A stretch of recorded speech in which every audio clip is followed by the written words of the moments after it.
கிறிஸ்துவுக்குள் பிரியமானவர்களே, உங்கள் யாவரையும் இயேசுவின் நாமத்திலே நான் வாழ்த்தி வரவேற்கிறேன்.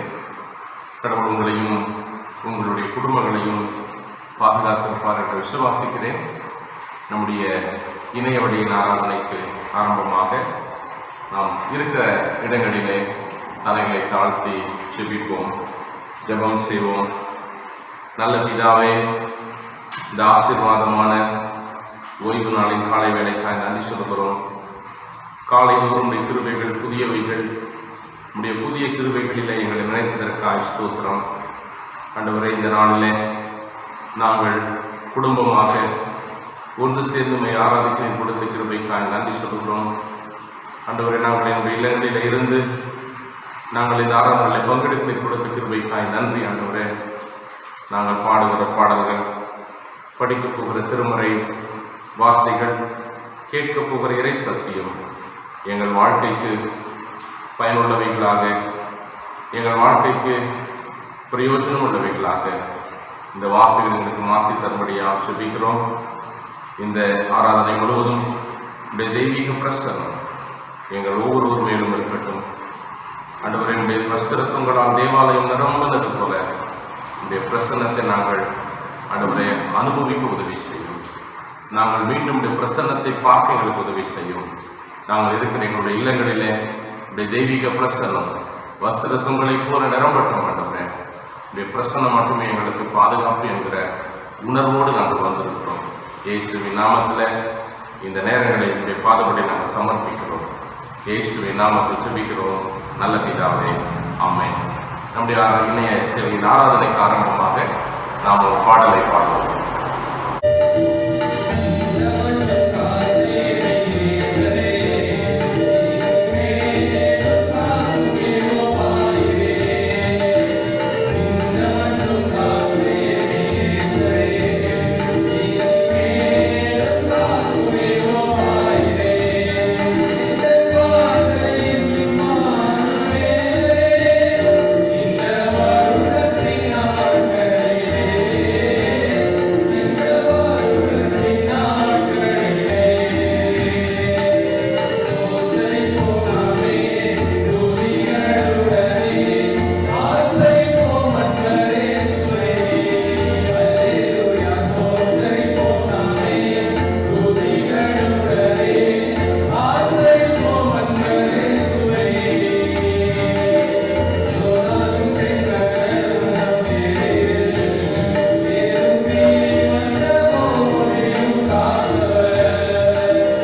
நாம் கடவுளை தொடுவோம்.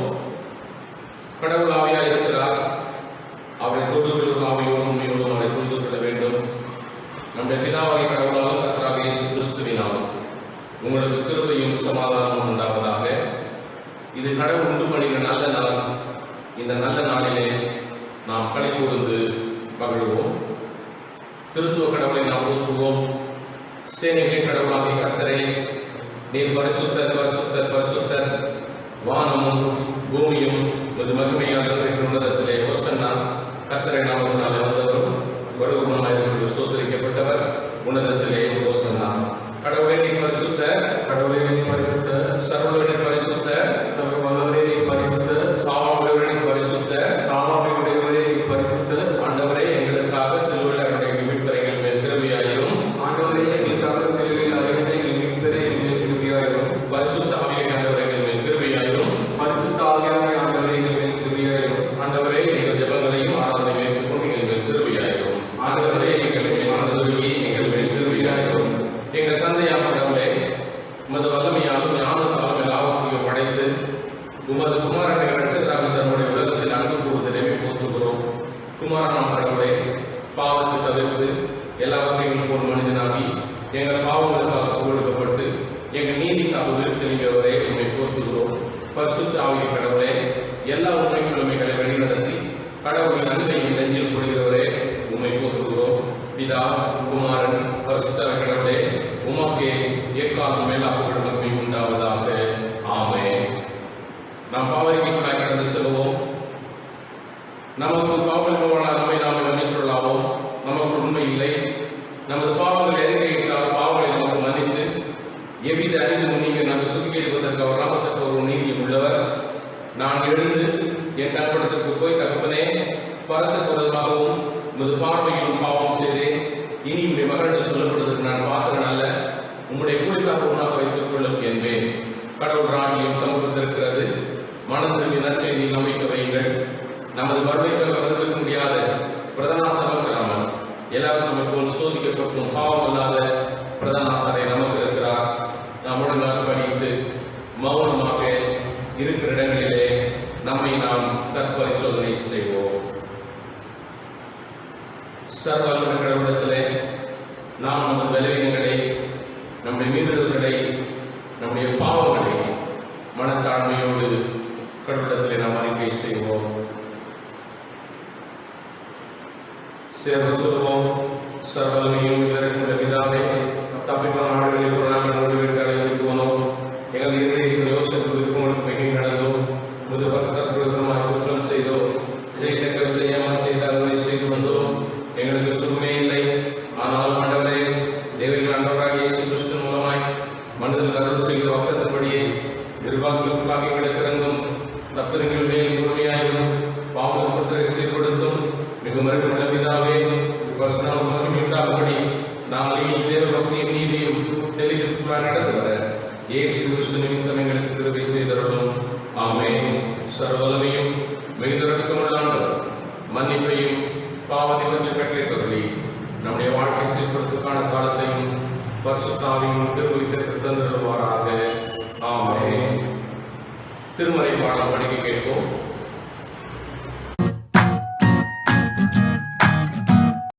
வாசிக்கும்படியாய் கொடுக்கப்பட்டதான வேத பகுதி அப்போஸ்தலருடைய நடவடிக்கைகள் 2ஆம் அதிகாரம் வசனங்கள் 1 முதல் 13 முடிய.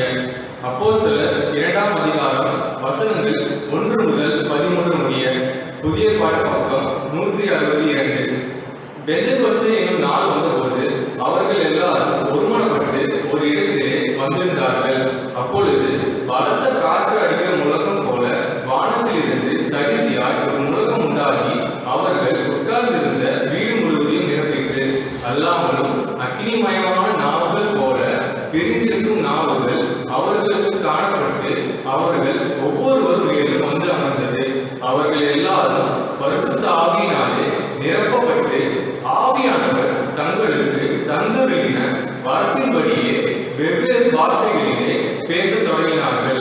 வானத்தின் கீழ் இருக்கிற சகல தேசத்தாரிலும் இருந்து வந்த தேவ பக்தியுள்ள யூதர்கள் அப்பொழுது எருசலேமிலே வாசம் பண்ணினார்கள்.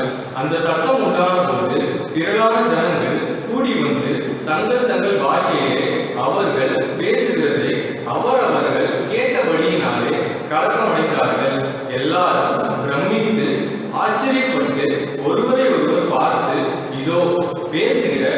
இவர்கள் எல்லாரும் கலிலேயர் அல்லவா? அப்படி இருக்க நம்மை அவரவர்களுடைய ஜென்ம பாஷைகளிலே இவர்கள் பேச கேட்கிறோமே, இது எப்படி? பார்த்தரும், மேதரும், ஏலாமித்தரும், மெசொப்பொத்தேமியா, யூதேயா, கப்பத்தோக்கியா, பொந்து, ஆசியா, பிரியா, பம்பிலியா, எகிப்து என்னும் தேசத்தார்களும் சிரேனை பட்டணத்தை சுற்றியிருக்கிற லிபியாவின் திசைகளிலே குடியிருக்கிறவர்களும் இங்கே சஞ்சரிக்கிற ரோமாபுரியும் யூதரும் யூத மார்க்கத்தில் அமைந்தவர்களும் கிரேக்கத்தரும் அரபியும் ஆகிய நாம் நம்முடைய பாஷைகளிலே இவர்கள் தேவனுடைய மகத்துவங்களை பேச கேட்கிறோமே என்றார்கள்.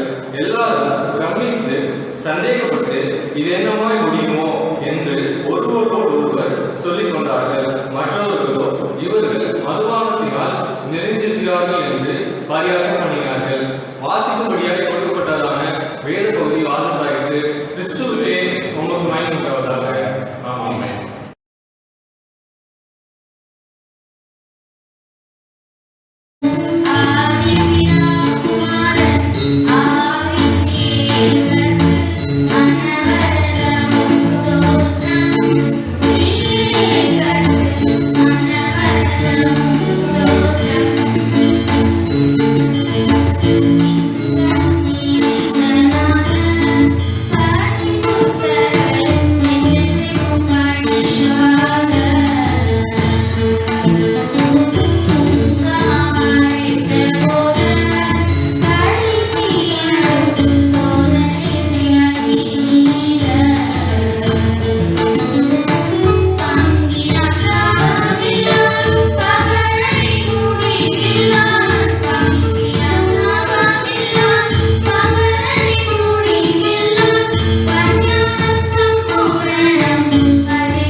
கிறிஸ்துவுக்குள் பிரியமானவர்களே, இந்த நாளிலே கடவுளுடைய வார்த்தை உங்களோடு கூட நான் பகிர்ந்து கொள்ள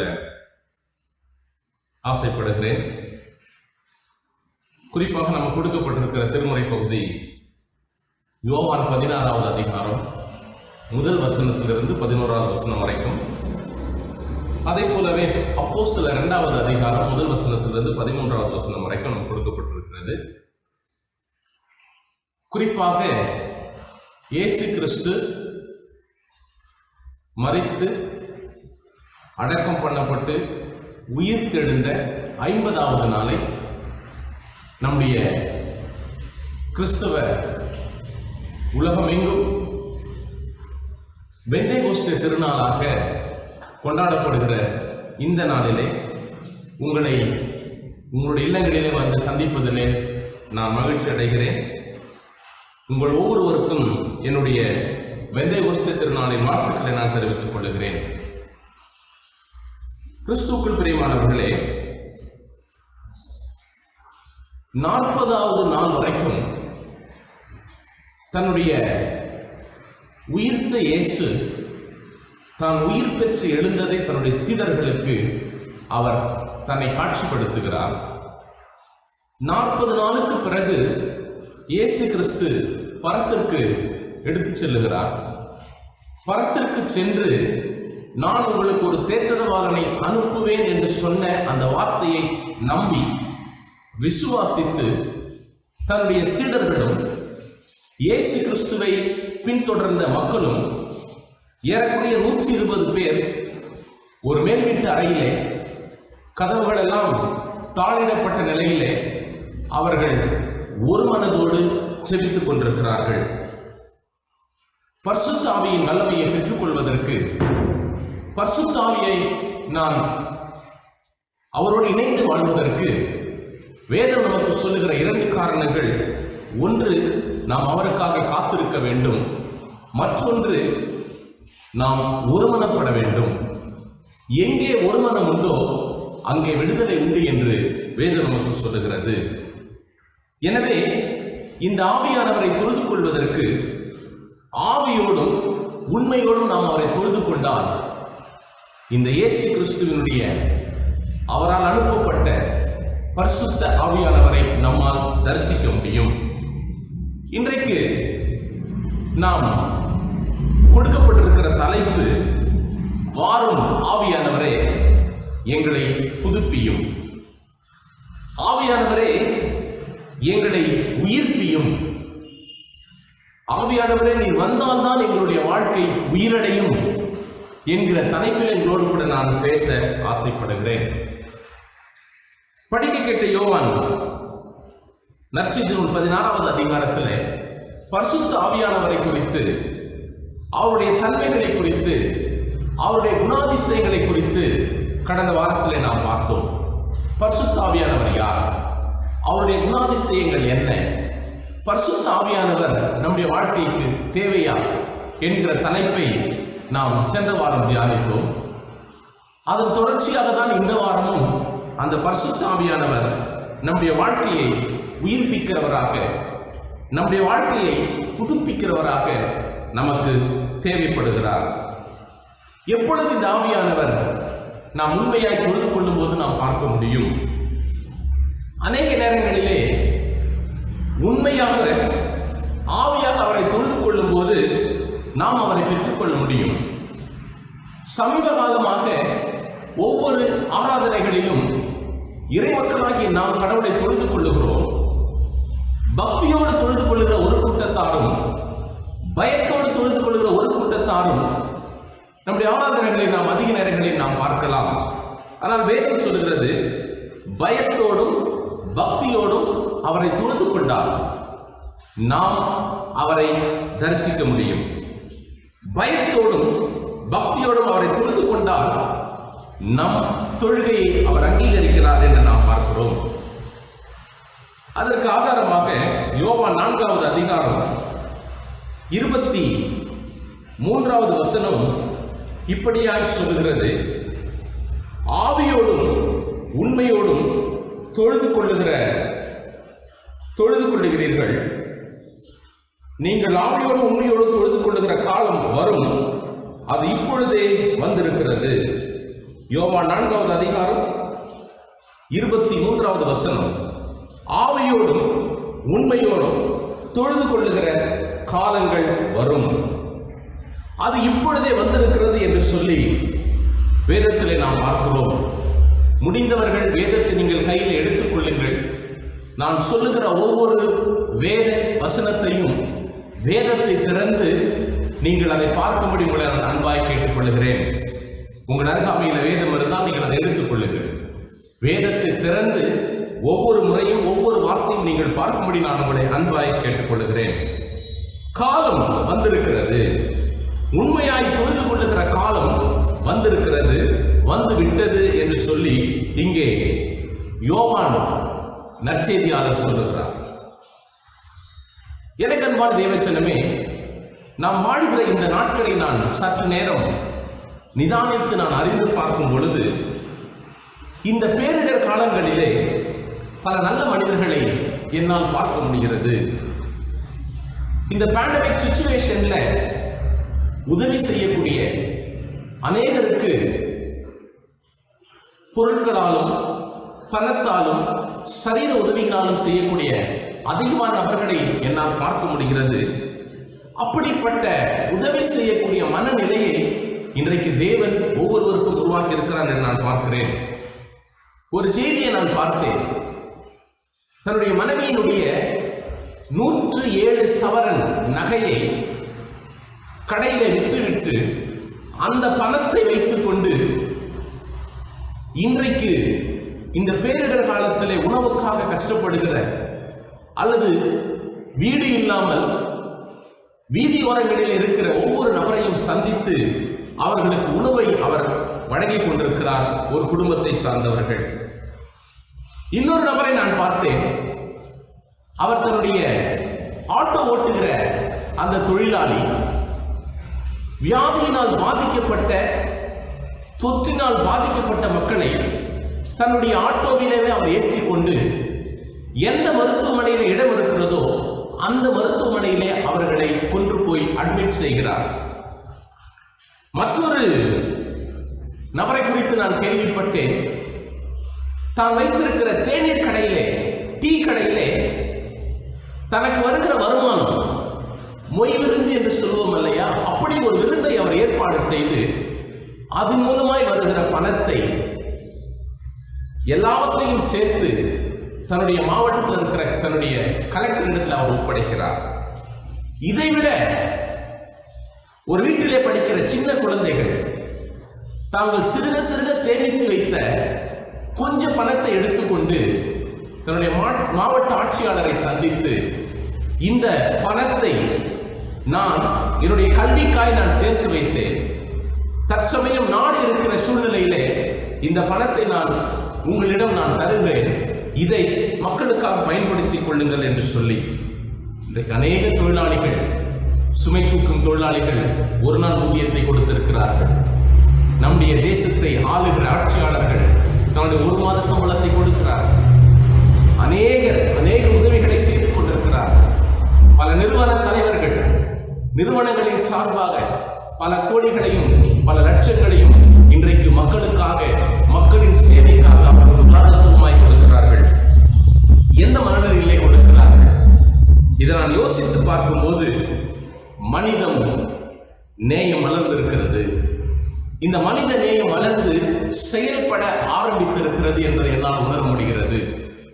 எனக்கு அன்பானவர்களே, இந்த கடினமான சூழ்நிலையில ஒருவேளை உங்களுடைய வீட்டிற்கு அருகாமையிலே அல்லது உங்களுக்கு தெரிந்தவர்கள், உங்களுடைய நண்பர்கள் யாராவது இப்படிப்பட்ட சூழ்நிலையில கடினப்படுவார்கள் என்று சொன்னால் அவர்களுக்கு உதவுவதற்கு நீங்கள் தாராளமாய் உங்களால் முடிந்தது நீங்கள் உதவி செய்யுங்கள். கடவுள் உங்களை கண்டிப்பாய் ஆசீர்வதிப்பார். இப்போ உங்களால் முடிந்த உதவிகளை நீங்கள் செய்யும் போது கடவுளுடைய ராஜ்யத்திற்கான செயல்பாடுகளில் நீங்கள் செயல்படுகிறீர்கள் என்ற அர்த்தம். அது நிமித்தமாக நீங்கள் ஆவியானவரை நீங்கள் மகிழ்ச்சிக்குள்ளாக்க முடியும். அப்ப இந்த ஆவியானவரை இப்படிப்பட்ட சூழ்நிலையின் மத்தியிலே நாளை தினத்தை குறித்து ஒரு பெரிய கேள்வியோடு, ஒரு பெரிய பயத்தோடு நாம் நடுங்கிக் கொண்டு வருகிறோம். இந்த சூழ்நிலையிலே நாம் ஆவியானவரை அண்டிக்கொண்டு வாழ நாம் அழைக்கப்படுகிறோம். இந்த ஆவியானவரை நாம் அண்டிக்கொண்டு வாழ நாம் அழைக்கப்படுகிறேன். அப்போ இந்த ஆவியானவர் அனுகூலமான துணையாய் உங்களுக்கு இருக்கிறார். இந்த ஆவியானவரை நீங்கள் அண்டிக்கொள்ளும் போது நீங்கள் ஆவியின் கனிகளால் நிறைந்திருப்பீர்கள். ஆவியின் கனிகள் உங்களுக்குள்ளிருந்து வெளிப்படும். இப்படிப்பட்ட தன்னார்வ செயல்கள் எல்லாம் அவர்களுடைய நற்கிரியைகள் வெளிப்படும் வண்ணமாக செயல்படுகிறது. எனக்கு அன்பானவர்களே, வாரும் ஆவியானவரே எங்களை புதுப்பியும். முதலாவது நாம் சொல்லுகிற தலைப்பு, ஆவியானவரே எங்களை உயிர்ப்பியும். எங்களுடைய விசுவாசத்தை, எங்களுடைய நம்பிக்கையை நீர் உயிர்ப்பிக்கும்படியாய் நாங்கள் உம்மிடம் வேண்டுகிறோம் என்று சொல்லி ஒவ்வொருவரும் இருக்கிற இடங்களிலே நீங்கள் ஆவியானவரை மன்றாட நான் அழைக்கப்படுகிறேன். உயிர்ப்பிக்கும் ஆவியானவர். இன்றைக்கு கொடுக்கப்பட்டிருக்கிற நமக்கு வேத பகுதி எசேக்கியேல் 37வது அதிகாரம் முதல் வசனத்திலிருந்து 14 வசனங்கள் வரைக்கும் நீங்கள் வேதத்தை திறந்து பார்க்க நான் அழைக்கப்படுகிறேன். இந்த எசேக்கியேல் தீர்க்கதரிசிக்கு கர்த்தருடைய வார்த்தை எசேக்கியா தீர்க்கதரிசிக்கு வருகிறது. அந்த எசேக்கியா தீர்க்கதரிசி அந்த வார்த்தையை பெற்றுக்கொண்டு, கடவுளிடம் பெற்றுக்கொண்ட வார்த்தையை அவன் உரைக்க வேண்டும். அவன் உரைக்கிற இடம் வித்தியாசமான இடம். அந்த உரைக்கிற இடம் வித்தியாசமான இடம். நீ 37வது அதிகாரத்தை 3வது வசனத்தை நான் படிக்கிறேன். அவர் என்னை நோக்கி, மனுபுத்திரனே, இந்த எலும்புகள் உயிரடையுமா என்று கேட்டார். அதற்கு நான், கர்த்தராகிய ஆண்டவரே, தேவரீர் அதை அறிவீர் என்றான். ஒரு உலர்ந்த எலும்புகள், ஒரு எலும்புகள் குவியல் குவியலாக இருக்கிற ஒரு பள்ளத்தாக்கிலே தேவ மனிதனாகிய எசேக்கியா, தீர்க்கதரிசி எசேக்கியா அவன் நின்று கொண்டிருக்கிறார். தேவனுடைய வார்த்தை வருகிறது, அந்த எலும்புகளுக்கு நீ தீர்க்க தரிசனம் உரைக்க வேண்டும் என்று சொல்லி. தீர்க்கதரிசி, தீர்க்கமாய் உரைக்கிறவனுக்கு தான் தீர்க்கதரிசி என்று பெயர். இந்த தீர்க்கதரிசி கர்த்தருடைய வார்த்தையை பெற்றுக்கொண்டு அவன் அந்த எலும்புகளை பார்த்து தேவனுடைய வார்த்தையை உரைக்கிறான். கர்த்தருடைய ஆண்டவர் இந்த எலும்புகளை நோக்கி, இதோ நான் உங்களுக்குள் ஆவியை பிரவேசிக்க பண்ணுவேன், அப்பொழுது உயிரடைவீர்கள் என்று சொல்லி அந்த வார்த்தையை அவன் உரைக்கிறான். அவன் உரைக்கும் போது 8வது வசனப்படியாக சொல்கிறது, நான் பார்த்து கொண்டிருக்கையில் இதோ அவைகள் மேல் நரம்புகளும் மாம்சமும் உண்டாயிற்று, மேற்புறம் எங்கும் தோலினால் மூடப்பட்டது, ஆனாலும் அவைகளில் ஆவி இல்லாதிருந்தது. அவன் வார்த்தை உரைத்த உடனே அந்த எலும்பு குவியல், எந்தெந்த குவியல் எந்தெந்த சரீரத்திற்கு சொந்தமானதோ அந்தந்த எலும்புகள் எல்லாம் ஒன்றோடு ஒன்று அழகாய் அவைகள் ஒன்றோடு ஒன்று இணைந்து விட்டது. அவள் இணைந்த பிறகு மாம்சமான தோல் அவைகளை மூடுகிறது. இவைகளெல்லாம் தீர்க்கனாகிய எசேக்கியா பார்த்து கொண்டிருக்கிறார். எல்லாம் முடிந்த பிறகு 9வது வசனத்துடைய கடைசி பகுதி நான் படிக்கிறேன்.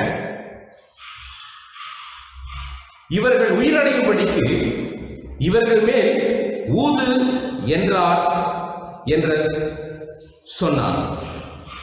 இந்த எலும்புகளை பார்த்து இவர்கள் மேல் தன்னுடைய ஜீவ சுவாசத்தை ஊத சொல்லுகிறார் தேவ ஆவியானவர்.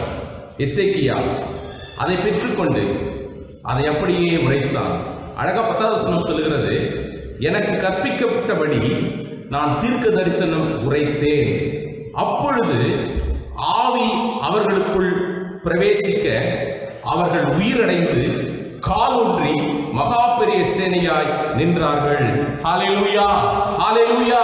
நம்முடைய வாழ்க்கையில எப்படிப்பட்ட செயல்பாடுகள், இப்படிப்பட்ட தருணங்கள் நமக்கு இருக்கும் என்று சொன்னால், தேவ பிள்ளையே, உன்னுடைய விசுவாசம் உலர்ந்து போனதா இருந்தால் நீ கவலைப்படாதே.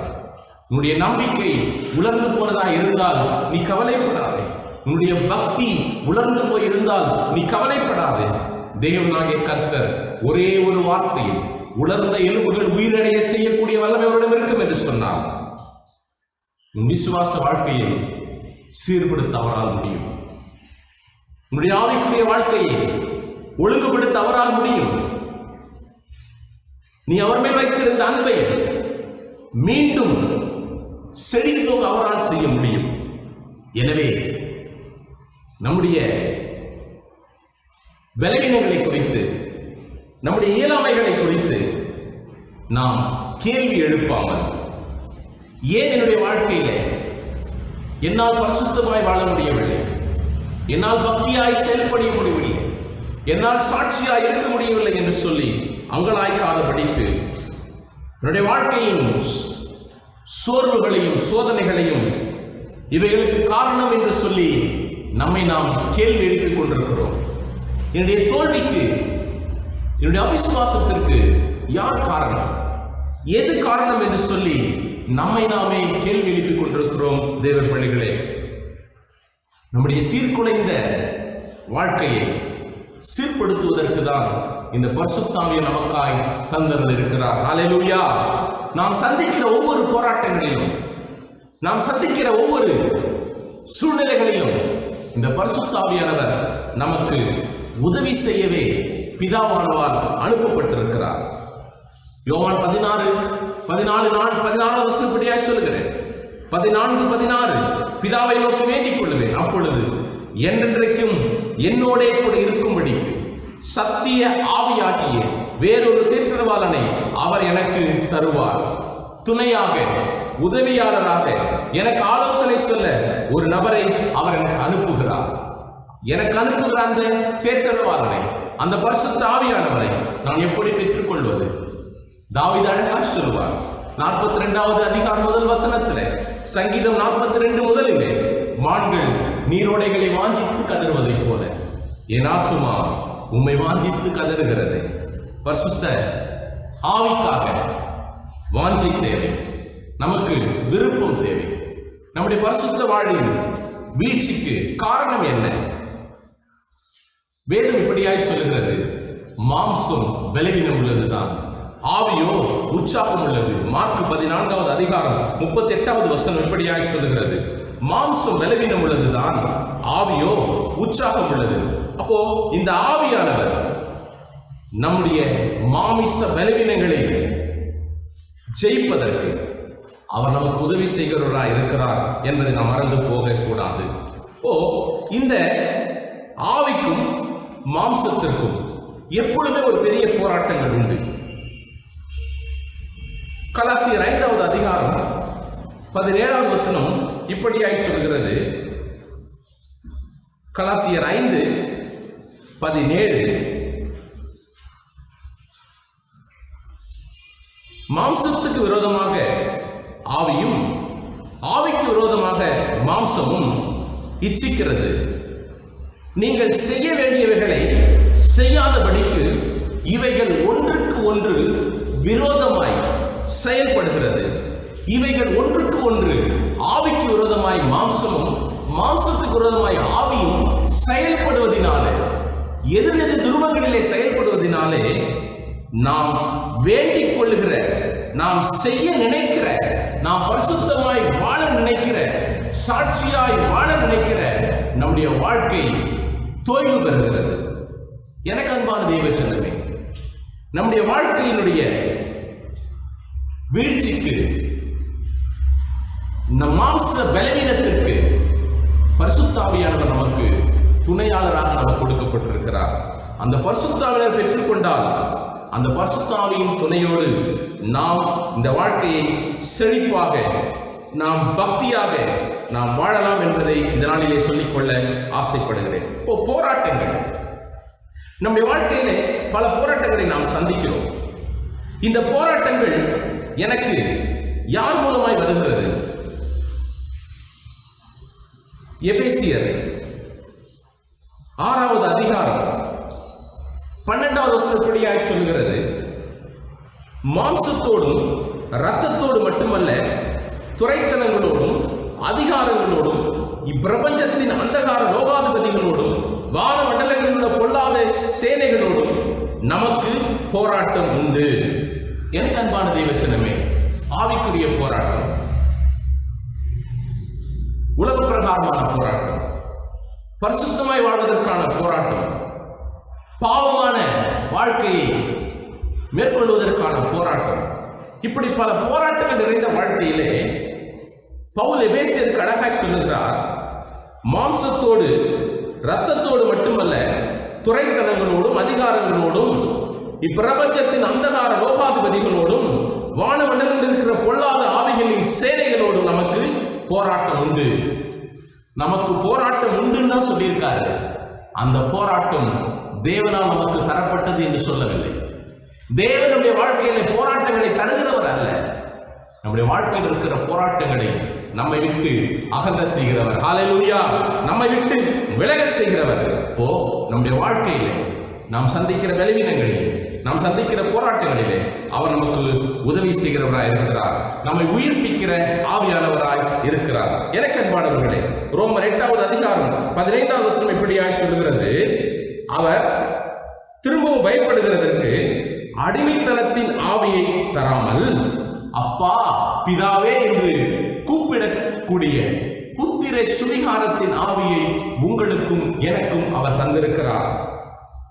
அவர் நமக்கு பரம தகப்பனாய் இருந்து நமக்கு அவர் தர வேண்டிய புத்திர சுவிகாரத்தின் ஆவியை அவர் நமக்கு தருகிறார். அந்த ஆவியை நாம் பெற்றுக்கொள்ள அழைக்கப்படுகிறோம். நாம் முதலாவது பார்த்தோம், நம்மை உயிர்ப்பிக்கும் ஆவியானவராக நாம் பார்க்கிறோம். உலர்ந்த எலும்புகளில் இருந்து தேவன் உயிரடைய செய்கிறார். நம்முடைய வாழ்க்கையில காணப்படுகிற பலவீனங்கள், நம்முடைய வாழ்க்கையில காணப்படுகிற பரிசுத்தமில்லாத காரியங்கள் எல்லாவற்றையும் தேவன் உயிர் பெற செய்வார். நம்மை சாட்சியாய் நிறுத்த செய்வார். அவருடைய பரிசுத்த ஆவியின் வல்லமையை நமக்கு கொடுத்து இந்த உலகத்திலே அவருடைய பிள்ளைகளாய் வாழ்வதற்கு நமக்கு உதவி செய்வார். அது மட்டுமல்ல, அவர் நமக்கு உயிர் பெற்று உயிர்ப்பிக்கும் ஆவியானவராக மட்டுமல்ல, நம்மோடு அவர் உறவாடுகிற ஆவியானவராக இருக்கிறார். 1 பேதுரு 4வது அதிகாரம் 14வது வசனப்படியாய் சொல்கிறது, மகிமையுள்ள ஆவியானவர் உங்கள் மேல் தங்கி இருக்கிறார். உங்கள் மேல் அவர் தங்கி இருக்கிறார். உங்களை விட்டு விலக மாட்டார். உங்களை கைவிடவும் மாட்டார். அவர் உங்களுக்காகவே, உங்களோடு தங்குவதற்காகவே, உங்களோடு உறவாடுவதற்காகவே, உங்களோடு வாசம் பண்ணுவதற்காகவே பிதாவினால் அனுப்பப்பட்ட ஆவியானவர். அந்த ஆவியானவரோடு நீங்கள் உறவாட பழகிக் கொள்ளுங்கள். அந்த ஆவியானவரை நீங்கள் விரும்பி அழைக்கும் போது, ஆவியானவரே என்னோடு வாங்க, எனக்குள்ள வாங்க என்று சொல்லி விரும்பி அழைக்கும் எவருக்கும் விண்ணக தந்தை அனுப்புகிற வரமே தூய ஆவியானவர். அந்த தூய ஆவியானவரை பெற்றுக்கொள்வதற்கு நான் நல்லவனாக இருக்க வேண்டுமா? நான் பரிசுத்தவனாக இருக்க வேண்டுமா? ஒரு பெரிய கேள்வி எழுகிறது. அந்த குற்ற மனசாட்சியை பிசாசு உங்களுக்கு தருகிறான் என்று நான் உங்களுக்கு சொல்லுகிறேன். ஹல்லேலூயா. நல்லவனுக்கும் கெட்டவனுக்கும் வித்தியாசம், பாவிக்கும் பரிசுத்தருக்குமான வித்தியாசத்தை நீங்களும் நானும் பார்க்க கூடாது. அது தேவன் பார்க்கிறவர். அவர் தீர்மானிக்கிறவர். நான் பாவியா, நான் பரிசுத்தவானா என்று அவர் தீர்மானிக்க வேண்டும். நான் நல்லவனா கெட்டவனா என்று அவர் தீர்மானிக்க வேண்டும். அவர் தீர்மானித்து தன்னுடைய பிள்ளையாய் என்னை ஏற்றுக்கொண்ட பிறகு அவர் புத்திர சுவிகாரத்தின் ஆவியை எனக்கு தருகிறார்.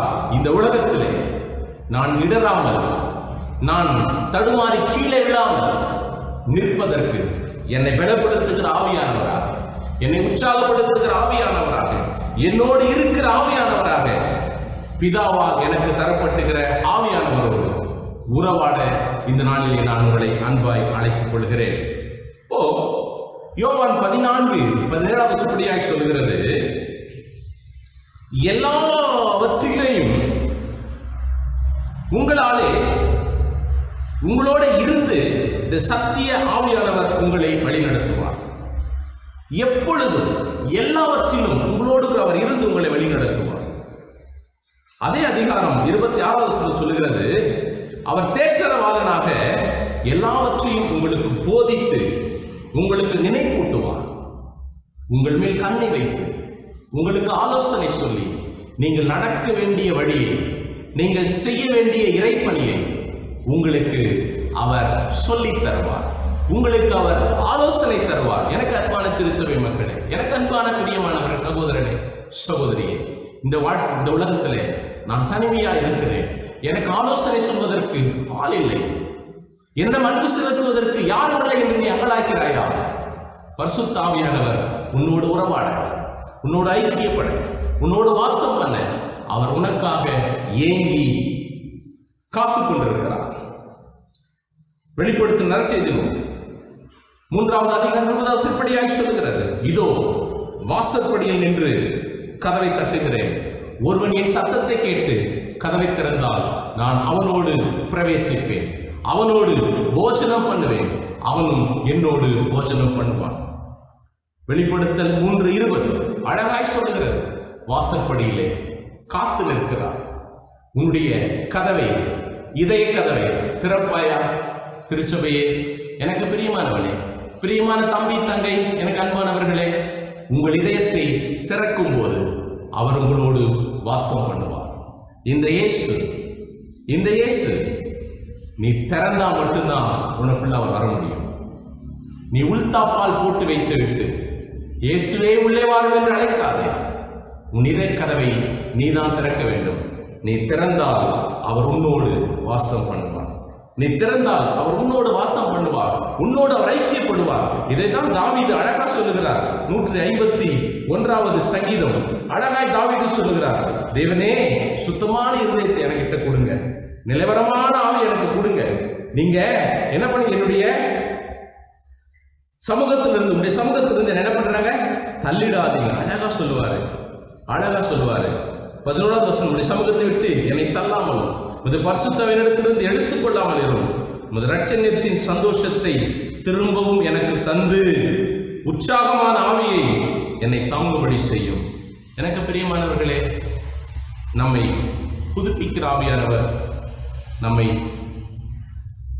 தூய்மைப்படுத்தி நம்மோடு உறவாடுகிற ஆவியானவரை இந்த பெந்தேகோஸ்து திருநாளிலே நீ பெற்றுக்கொள்வாய் என்று சொன்னால் உன் வாழ்க்கை ஆசீர்வாதமாகும். நீ எதிர்நோக்கி இருக்கிற பயங்கள், நீ எதிர்நோக்கி இருக்கிற பிரச்சனைகள் வெகு லகுவாக, மிகவும் எளிமையாக அவைகளை உங்களால் மேற்கொள்ள முடியும். காரணம், உங்களுக்குள்ள இருக்கிற ஆவியானவர் பெரியவர், உங்களுக்குள்ள இருக்கிற ஆவியானவர் வல்லமை உள்ளவர், உங்களுக்குள்ள இருக்கிற ஆவியானவர் பராக்கிரமான கர்த்தர். அவர் உங்களோடு இருந்து உங்களுடைய எல்லா சூழ்நிலைகளையும் உங்கள் கரம் பிடித்து உங்களை வழிநடத்துவார். ஹல்லேலூயா. ரோமர் 8வது அதிகாரம் 11வது வசனத்தை சொல்லி நான் முடிக்க ஆசைப்படுகிறேன். ரோமர் 8:11, இயேசுவை மரித்தோரில் இருந்து எழுப்பினவருடைய ஆவி உங்கள் மேல் வாசமாய் இருந்தால், உங்களில் வாசமாய் இருக்கிற தம்முடைய ஆவியினாலே, உங்களுக்குள் வாசமாய் இருக்கிற பிதாவின் ஆவியினாலே சாவுக்கு ஏதுவான உங்கள் சரீரங்களை உயிர்ப்பிப்பார். ஹல்லேலூயா, ஹல்லேலூயா. சாவுக்கு ஏதுவான உங்களுடைய சரீரங்கள் இயேசுவின் நாமத்திலே உயிர்ப்பிக்கப்படும். பலவீனமான உங்களுடைய சரீரங்கள் இயேசுவின் நாமத்திலே பலனடையும். பலனடைகிற சரீரங்களை இயேசு உங்களுக்கு தருவார். காரணம் என்ன தெரியுமா? இயேசு கிறிஸ்துவை மரித்தோரிலிருந்து எழுப்பின தேவ ஆவியானவர் உங்களுக்குள்ளே வாசமாயிருக்கிறார். உங்களுக்குள்ளே இருக்கிற வாசமாயிருக்கிற ஆவியானவரை பற்றி பிடித்துக் கொள்ளுங்கள்.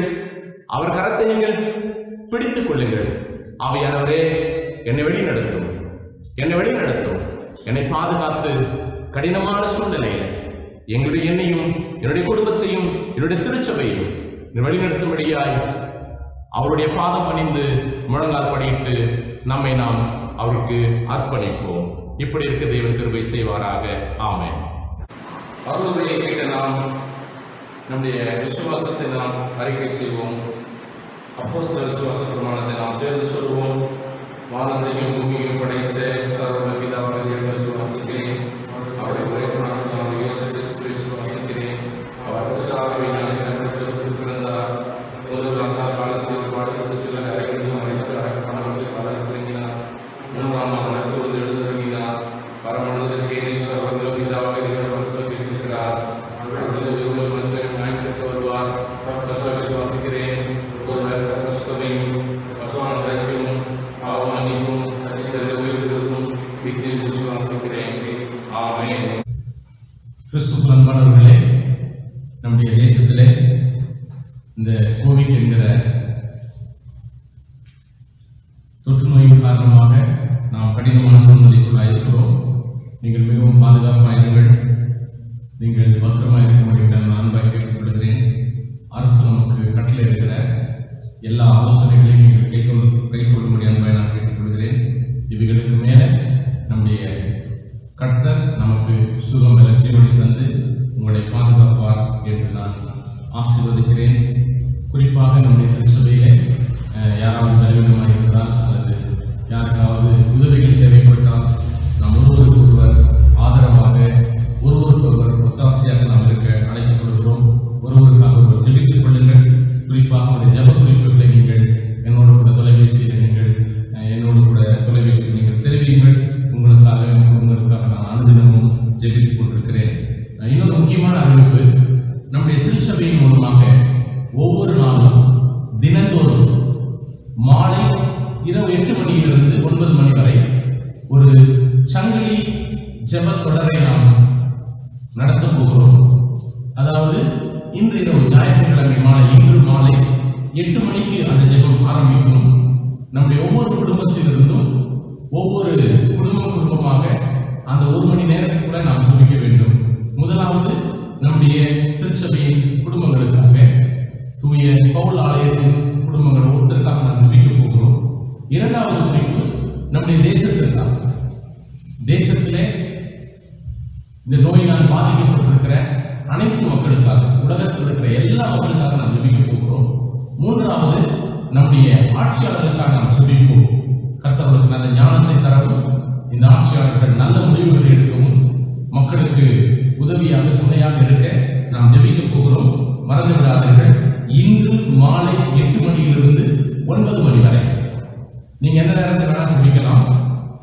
குறிப்பாக இந்த சூழ்நிலைக்காக நாம் ஜெபிக்க போகிறோம்.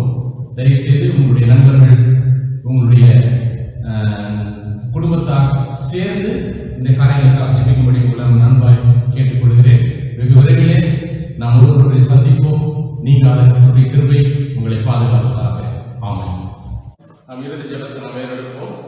நாம் கண்களை மூடி கடவுளை நோக்கி பார்ப்போம். நல்ல பிதாவே, இந்த ஓய்வு நாளிலே நாங்கள் நம்முடைய இல்லங்களிலே இருந்து ஆண்டவரே, நாங்கள் ஒரு மனதாக நம்முடைய ஆலய ஆராதனையில் நாங்கள் பங்கு பெற்றோம். நாங்கள் கேட்ட வார்த்தைகளை நன்றி சொல்கிறோம். என்னுடைய விசுவாச வாழ்க்கை பலப்படவும், ஆண்டவரே எங்களுடைய பலவீனங்கள் புதுப்பிக்கப்படவும், பரிசுத்த ஆவியானவர் எங்களுக்கு பொழிந்திருக்கிறார் என்கிற விசுவாசத்தோடு நம்பிக்கையோடு நாங்கள் ஒவ்வொரு நாளும் பரிசுத்த ஆவியானவரை சார்ந்து வாழ எங்களுக்கு உதவி செய்யும்படியாக சொல்லிக்கிறோம். எங்கள் திருச்சபையில் இருக்கிற ஒவ்வொரு குடும்ப தலைவர்களுக்காக, ஒவ்வொரு குடும்ப தலைவிக்காக செபிக்கிறோம். குடும்பத்தில் இருக்கிற ஒவ்வொரு பிள்ளைகளுக்காக செபிக்கிறோம். ஒவ்வொருவரையும் என் தேவன் தனித்தனியாக பெயர்க்கிறார்கள் பாதுகாக்கும்படியாக செபிக்கிறோம். குறிப்பாக இந்த கடினமான சூழ்நிலையில உங்களுடைய பிள்ளைகளை நீர் பத்திரமாய் பாதுகாப்பீராக. ஆண்டவரே, உங்களுடைய பிள்ளைகளுக்கு நீர் அடைக்கலமாய் இருக்கும்படியாக செபிக்கிறோம். ஆபத்து காலத்திலே கர்த்தர் அனுகூலமான துணையாக இருக்கும்படியாக செபிக்கிறோம். உங்களுடைய பிள்ளைகள் உண்மையே நம்பி இருக்கிறாங்க. ஆண்டவரே, நீங்க மட்டும்தான் எங்கள் நம்பிக்கை, நீங்க மட்டும்தான் எங்களுடைய எதிர்காலம், நீங்க மட்டும்தான் எங்களுக்கு வாழ்வு தருகிறவர். ஆண்டவரே, உங்களுடைய கிருபை அளவில்லாமல் ஊற்றப்பட உதவி செய்கிறாங்க. ஒவ்வொருவரையும் தனித்தனியாக பெயர் பெயராக இது ஆசீர்வதிங்க. இந்த கடினமான சூழ்நிலையில் நாங்கள் இன்னும் உம்மோடு நெருங்கி வாழ, ஆண்டவரே உங்களுடைய வேதத்தை படிக்க, உம்மோடு நாங்கள் ஜெபத்திலே தனித்திருக்க எங்களுக்கு அதிகமாக நேரங்களை ஏற்படுத்தி கொடுக்கும்படி ஆசீர்வதிக்கிறோம். இது சரியான நேரம். ஆண்டவரே, நாங்கள் இந்த கரத்தை பிடித்துக் கொள்ள, நீர் எங்கள் கரத்தை பிடித்துக் கொள்வதற்கு இது சரியான நேரம். இந்த சரியான நேரத்தை நாங்கள் ஆண்டவரை பயன்படுத்திக் கொள்ள உதவி செய்யும். எங்கள் வாழ்நாளிலே இது எங்களுக்கு கொடுத்த கடைசி தருணமாக நாங்கள் பார்க்கிறோம். நாங்கள் இனி உலக பிரகாரமாக அல்ல, உன்னதமான தேவனுக்கு சாட்சியாக வாழ நாங்கள் முயற்சி செய்கிறோம். குடும்பமாக நாங்கள் அர்ப்பணிக்கிறோம்.